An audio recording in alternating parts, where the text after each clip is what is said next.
Hello everyone, आज आप economics में कंज्यूमर इक्विलिब्रियम टॉपिक करेंगे जिसमें यूटिलिटी एनालिसिस हम स्टडी करेंगे। तो सबसे पहले फर्स्ट हम बेसिक टर्म से स्टार्ट करते हैं। तो पहले हमारे पास है who is a consumer. Consumer क्या होता है?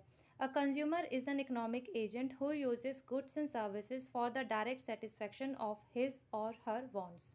कंज्यूमर जो है हमारा इकोनॉमिक एजेंट होता है जो गुड्स एंड सर्विसेज का डायरेक्ट सेटिस्फैक्शन वो करता है अपने वांट्स को फुलफिल करने के लिए।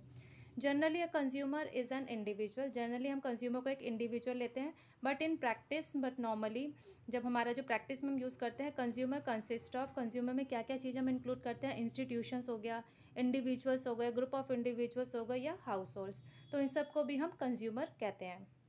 अब आता है next, consumer behaviour. It refers to the way in which consumers spend their income.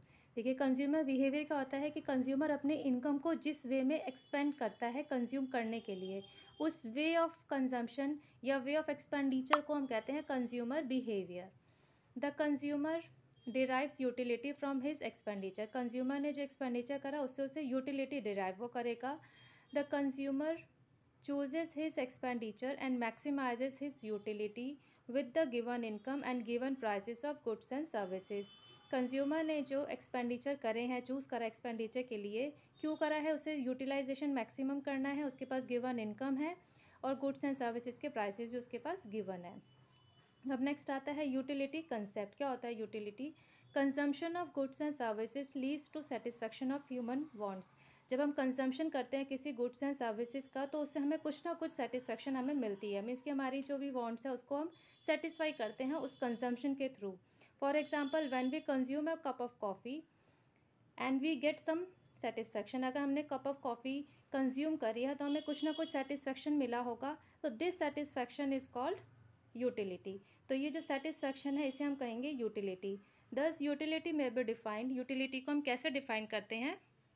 As satisfaction derive from the consumption of a commodity. जब हम कॉमोडिटी को कंज्यूम कर रहे हैं उससे जो सेटिस्फैक्शन मिलता है उसको हम कहेंगे यूटिलिटी।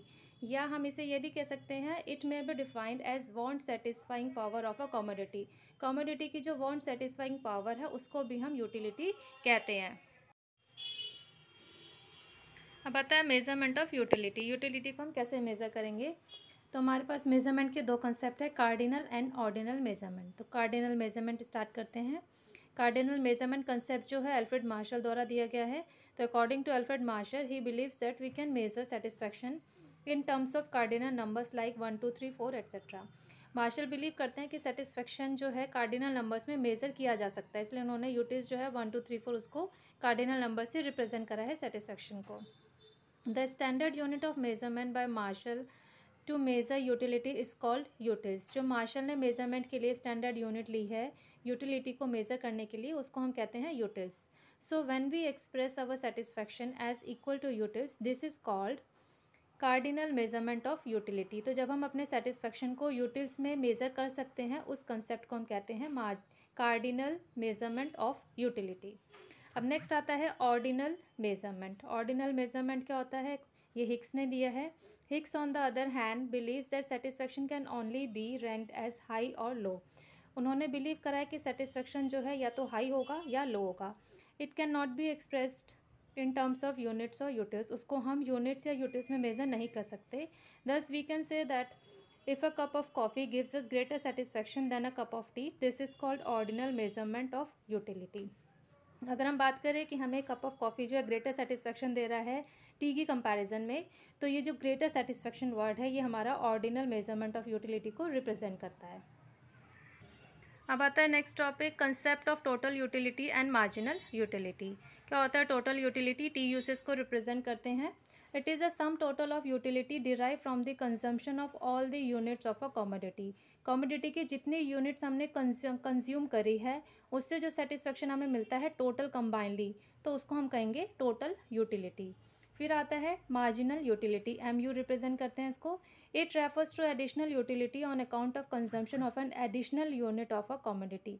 जो हम कमोडिटी का एडिशनल यूनिट कंज्यूम करने से हमें यूटिलिटी मिलती है उसे हम कहते हैं मार्जिनल यूटिलिटी। तो मार्जिनल यूटिलिटी इक्वल्स टू होता है total utility N minus total utility N minus 1। देखिए एग्जाम्पल है इसका, consumption of commodity X 5 units हमने कंज्यूम करी। Total utility positive increasing order में, marginal utility, total utility 1 minus total utility 0, यानी कि 100 माइनस ऊपर कोई नहीं है तो 0। फिर हमारा total utility 2 minus total utility 1, यानी कि 190 माइनस 100 करके 90। सेम ऐसे ही 270 माइनस 190 करके 80, 340 माइनस 270 करके 70, 400 माइनस 340 इक्वल्स टू 60। अब इसको हम ग्राफ पे प्लॉट करेंगे। एक्स एक्सिस पे हमने लिया है consumption of commodity X, Y axis में हम रिप्रेजेंट कर रहे हैं टोटल यूटिलिटी और marginal utility of X unit, X commodity. तो ये हम इसको फर्स्ट यूनिट हमने कंज्यूम करा, हमें यूटिलिटी मिली है 100, फिर 190, फिर 270, 340 एंड 400। सेम ऐसे ही मार्जिनल भी हम रिप्रेजेंट करेंगे। फर्स्ट यूनिट पे हमारी 100 है, फिर 90, देन 80, देन 70, देन 60। तो ये हमारा हो गया इसका ग्राफ, टोटल यूटिलिटी और marginal utility. That's all for today.